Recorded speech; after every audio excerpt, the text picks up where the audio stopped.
Alright, welcome back to another Roblox RPG template tutorial. And today I'm going to be talking about the NPC system and how we created that, or I created that. The only other thing I think I'm going to do just today is probably the how to use this template to create like a small little RPG map, or use this template to create stuff in the game and make your own RPG and use the weapon system and change the weapon system and all of that kind of stuff. But excuse me. But later I'll be talking about the quest system and the dialogue system, because that's also super important to be able to know how to use. And yeah, so let's go ahead and look at how the NPCs were created. So the way the NPCs are done is essentially via the NBC Manager service. And a lot of the stuff, if you've been following this tutorial series, is pretty much based on events. And I think that's a really good way of doing things, because then it only runs code based upon specific events that happen, rather than just constantly checking code. Because there's only really two ways to do it, and that's either to do while true do, or game get service heartbeat.render step : connect function, right, which is essentially a loop that loops every frame. You do that for everything and you'll have, poor performance, because everything's checking everything all the time, versus just programming things based off of listeners and based off of events. If you do that and you base things off of events, then things are just a lot better, because code is only running when it has to and not running all the time, which is great. So same concept here. Essentially, a model is only ever made into a mob if it's added to the workspace and has a tag of mob. So essentially, the way this works is the make mob is going to be passed a figure instance, but let's go ahead and look at when that's even passed.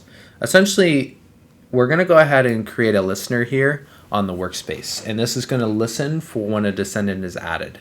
If a descendant is added, we're going to check if it's a mob. We're going to go ahead and does it have the tag mob, and you can see that if we go to the collection service here, I can tag everything here, and here are all our tagged mobs, which are all right here chilling in the mobs folder. As you can see, you also create like a tagging service that just tags every child of this folder, and that way you don't have to do this. But I haven't done that yet, and if somebody wanted to customize that stuff, they could. But yeah. But essentially that's that. So when a descendant is added to the workspace, if it has this tag mob, which is checked here, then it's going to be made into a mob, as the code says. So if we go here and we look at the function being called, here's the local function and here's the figure that is being called to be made into a mob. Then what we're going to do is we're going to go ahead and create a base animations. So the reason why I have base animations is because if for some reason somebody forgets to make animations for the mob, it's just going to be signed like a base just animations. Very similar to like how Roblox Studio, you don't have to animate your character for it to run. We wanted to do that for the mobs too. So this just automatically, if I don't find any animations for that specific mob's name, then we're just going to give it the base animations. So yeah, that's why that's there. Then we're going to go ahead and path config it here. If you're using this template, you're going to have to use your own animations here and create your own animations. So some of these are standard, but the attack animations are not, the death animations are not. I don't think any of these are standard as well. You would have to come in here and do that as well. But just keep that in mind, that you would have to configure your own animations if you were to use this template, but put everything in the base animations folder and then we'll pull from that first always. Okay, but anyways, as you can see here, you have a path config. This path config is going to grab the base directory folder, essentially, or the base directory module, which is right here, which essentially routes all requests to the proper configuration file. And that's what that does. So that grabs that module. Then we're going to go ahead and check and see if there's animations for the specific instance that is calling to be made into a mob. If they exist, then we're going to clone those animations and we're going to put those, we're going to name them animations. We're going to go ahead and destroy the old animations here for garbage collection, and we're going to set animations to those base animations that I showed you before. Animation, yep, okay. Oh, whoops, my bad. If there is animations, then we're going to do that. Else, we're just going to end destroy this. Else, animations will be the base animations that we grabbed. So that's some if-then logic to check to see whether we can get the animations and whether we can clone them, or we're going to use the base animations. Then after that's done, we're going to go ahead and clone those animations and parent them to the mob, which is here. So this is what gets the clone. This gets the path, I should say. This doesn't clone anything. This gets the animations or finds them in the game model. Then this is what parents them to the character. Then we're going to go ahead and require the animations module and the animations. And we're going to go ahead and run the animate module, which is going to be right here. So this is what animates the figure. This creates the sound. This is what heals the character automatically. And this is what makes it into a new mob. Is going to be the NBC Manager. Then we're going to go ahead and set it to nil here for some garbage collection. So I'm just going to go through briefly those modules real quick. We have a NBC Health Manager module here, which essentially whenever the humanoid loses health, it regains health here until it's at max health. This only runs when the enemy's health changes, and then we have a check here to see if it's healing, right? If healing is false, which is initialized as false, then it's going to do while the enemy is less than max health, the enemy is not dead, and the enemy is not dead is checked by both health and by the state there. If all of those conditions satisfied, then we're going to set it to is healing is true. Then here's the regain. The regain is configured all in the module script or in the config file, which is called right there. And yeah, so that's that. Once the enemy's health is greater than or equal to the max health, it breaks this loop, and then only is called when the enemy's health is changed. And again, we want that because we don't want this while loop running constantly, because that destroys performance. Okay. All right, next thing's next. I think we have the sound manager. This just does all sounds. I'm not going to even go through this. This is just, does sounds based on whether it's running, swimming, or whatever. Okay. All right. Then we had, what else was called? The enemy animate module. So the enemy animate module is here. And this is essentially what's going to animate the character. And this is literally just Roblox's code. Like this, I didn't code any of this. This is literally the exact same thing that when you play the game and it loads in that little animate script. I'll show you in a second, but give it a second here to render everything. When it loads in this little animate script, I literally just took all this code and just copied it and then set character to figure. Okay, all right. Which actually is the script's parents, but that's the idea behind that. But I didn't code any of this. This is literally Roblox's animate module, and I just modularized it, if that makes sense. So yeah, that's how that is run. Essentially, it passes that to the figure, and then we already grabbed the animations that it's going to use, but the animations it's going to use are always going to be over here in animations rep storage, and then these are all the animation files, all with their own animations and whatnot. Okay, so there's all of that. Boom, boom. And then the make mob module is the most important one. So let's go ahead and look at this one, or the NBC Manager module. And this is what makes it really act and behave as an NPC. So very first thing I had to do here, and was super important, I also used this as a template when I did the refactoring. I also kind of used this as a template from a specific toolbox model, which was the realistic zombie. It was, where is he? None of these guys go.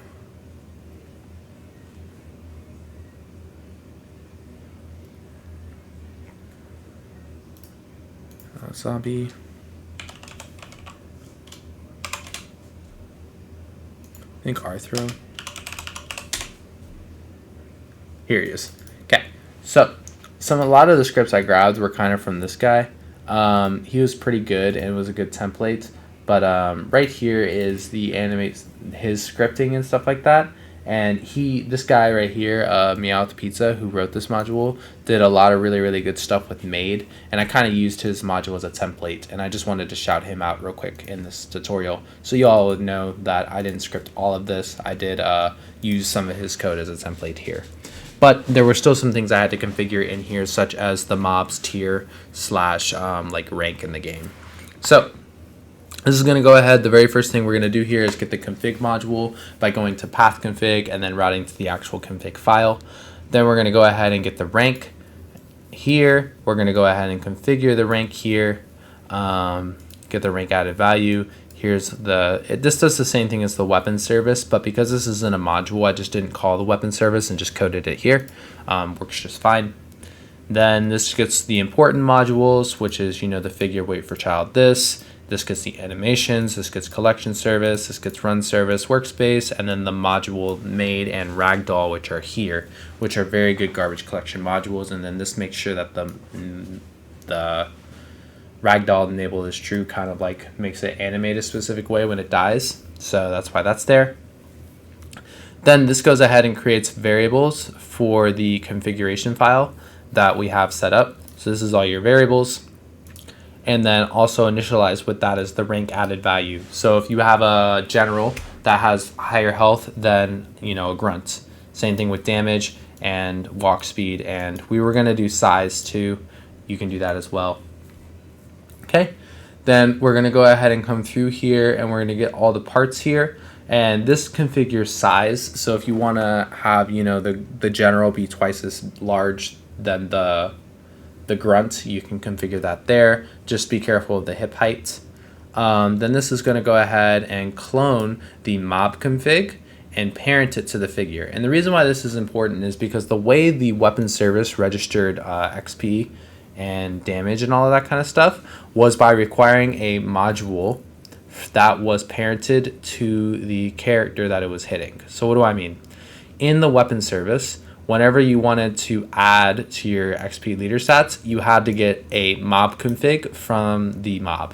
This is something that Ever Scion created in his original iteration of this. And I thought it was a good way to do this because essentially you have just this random file attached to every NBC in the game. And when you kill it, you can just pull that file and that file is replicated on creation of the mob. Seemed like a pretty easy way to do it. Ever Scion used it when he created the mob or the NPC system, and I just kind of stuck with it because it seemed like the best way to do things. But this goes ahead and creates that mob config file and parents it, and then we have nil for garbage collection. Then we're going to go ahead and start doing our maid stuff.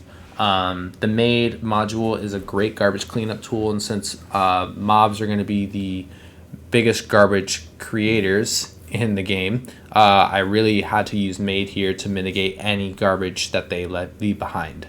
And Maid does a great job cleaning up stuff. So yeah. But anyways, this just gets the mob humanoid, configures the name and the display above that guy, the hip height, the head, make sure the template's adorned to the head, aligns the origin, humanoid root part, all that good stuff. Some more config stuff.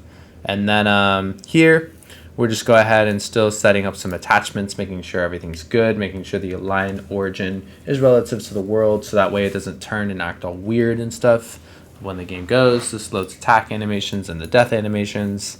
And then, yeah, we're into some of the functions that are important.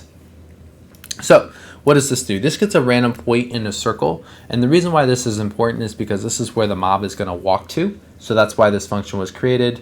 This checks to make sure the mob is alive. This triggers the maid function to run.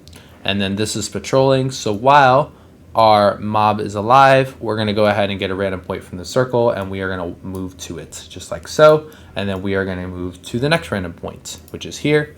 This checks to see if there's an instance that's attackable by using raycasting.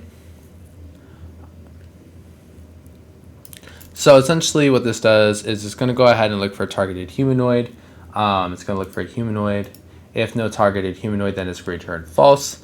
It's going to get the distance here by the maid humanoid root part minus the target instance's position. Magnitude returns a vector. Then this is going to check and see if it's in the attack radius. It's going to go ahead and raycast here. It's going to add some ignoring parts via the raycast. And it's going to make sure that the instance isn't dead. And then it's going to go ahead and make sure that it's not its friend, and this should actually be mob. I changed this, but I guess I didn't update in the GitHub repository, but this should be mob here. Make sure that it's not a mob. Okay, then it returns the instance that's attackable. Returns true, yes, this instance is attackable. Then it's going to go ahead and find targets here. You have a search delay, which is configured again off a tick. this goes ahead and creates a new region for the person to search for, and then this searches that region. Pretty simple. If it's searching through, it's going to go ahead and search through, look for the list of attackable humanoids, and then try and find it and make sure that it's within target distance. All that good stuff here. And then you have a time search ended, which essentially sets the new tick for the new cycle to make sure it's not searching too fast. Then this is going to go ahead and make the mob run towards the target. And then if it gets close enough, or if the attack animation is going, it's going to go ahead and stop that. Now, this is just a debounce to make sure that the mob isn't randomly swinging in the air. Then we're going to configure the attack here. So this goes ahead and configures attack, makes the attack speed here. It's going to go ahead and get the amount of attacks in the animations table, set the attack count to 0. Then we're going to need the attack equals count plus 1. This loads it, and then this is our collision system for detecting a player and damaging them. It's all done right there. Then after that, the way this works, so this is actually important. Let me go ahead and explain this. If you tag a instance as a mob, right? Let's say you have a ranged skeleton. What I decided to do is instead of like creating accessory functions that like shoot projectiles, what I decided to do is I just created like little hitboxes on the character models, and whenever that hitbox touches you, it does damage. So let me go ahead and show you with the Cursed Knight. The Cursed Knight has a hitbox parented to its little fireball. And every time that fireball comes in contact with a player, it's going to damage that player. And it works because the mob is tagged in the folder. So let's see, I think these are goblins. Yeah, let's go ahead and get the goblins real quick. Okay. Boom. Okay. All right. The Cursed Knights will be a great example. Okay. So notice their balls are what are doing the damage, right? That's because their little balls have hitboxes. So let's go ahead and look here. And it has to be named specifically hitbox or this won't work. But essentially in the Cursed Knight, you'll see you have hitbox here, and that's welded to the fireball. So the box that does damage. Then you just have these hitboxes that are moving around, and every time one hits you, you get damaged. If it's a melee guy, then what you do is you create a new part. You use that part to detect collision. If you get touching parts collidable, you're going to go ahead and loop through and make sure you're not damaging the same humanoid or, damaging the humanoid too much. Some debounce checkers here. And then if all of that checks out, you're going to go ahead and damage the guy. So these both count for either ranged attackers or melee attackers, which was important to have. Okay, then you're going to go ahead and wait the stand time, which is how long your attack should take, and then you're going to stop. That's great. And then on heartbeat is whatever the person does every frame. So if it's target, meaning it's found a target, then it's going to go ahead and align its origin to the target and run to it. Else it's not, it's going to keep moving. This is where it's going to move to. It's going to check if it's in attack range. If it's in attack range, it's going to attack. Here's your debounce for attack range and delay and the Boolean describing whether it's attacking. If it's not attacking, then it's running towards a target. If it's not running towards a target, then it's trying to find a target, right? Pretty straightforward, and it's going to do that on heartbeat, which is going to represent every frame.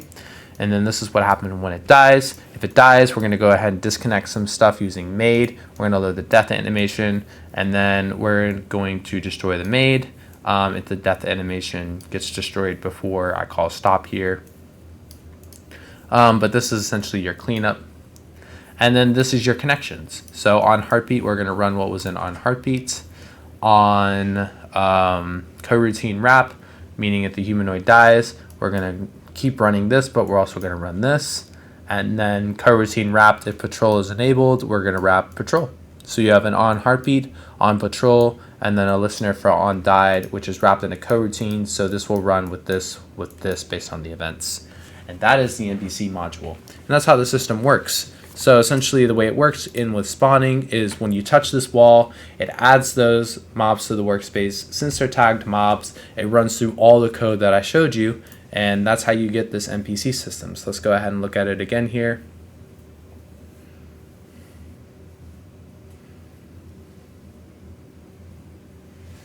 So I'm going to be moving around just like so. I'm going to get my blaze sword. And as you see, when I touch this wall, it spawns these zombies. They see me, so they're running towards me. When I get into their attack range, they're going to go ahead and do their attacks. When they attack here, should getting a hitbox here.